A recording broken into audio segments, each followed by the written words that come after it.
இவர் பேசுறாரு, யாரு? எடப்பாடி பழனிசாமி. டெய்லி பெண் உரிமையை பத்தி, பெண்களே நடமாட முடியல, இந்த ஆட்சி சரியில்லை. நான் ஒண்ணு திமுக வக்காலத்து பார்க்கல, இந்த ஆட்சி சரியில்லை. இனிமேல் நீ எப்படி பேச முடியும் பெண் உரிமையை பத்தி? உன்னுடைய ஆட்சியிலே நடந்தது இந்த பாலியல் வன்கொடுமை.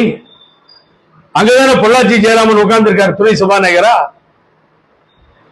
நடந்ததா இல்லையா? காலையில் ஒரு பெண்மணி இதற்காகவே போராட்டம் நடத்திய அந்த மகளிர் அணியை சார்ந்த பெண்மணி மிக தெளிவாக, அனைத்து இந்திய அண்ணா திராவிட முன்னேற்ற கழக ஆட்சியில் பழனிசாமி முதலமைச்சராக இருந்த பொழுது இந்த ஆட்சியில் இதனை மறைக்க பார்த்தார்கள். புகழேந்தி சொல்ல, நீ எந்த கோர்ட்டுக்கு போனாலும் ரெடி, தயார் ஜெயராமன். உன்ன மாதிரி அகம்பாவ ஆணவம் பிடிச்சாலும் நான் பார்த்ததே கிடையாது. நீங்க வேணா போ, எனக்கு தெரியும் உன்னை பத்தி.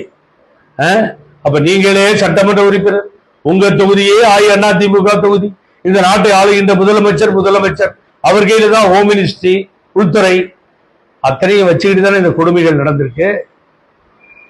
இந்த மான ரோஷம், சூடு சுரண சுயமரியாதை அத்தனையும் இருக்குமே. ஆனால் இவ்வளவு நேரம் 2 பேர் ராஜினாமா பண்ணிருக்கணும்.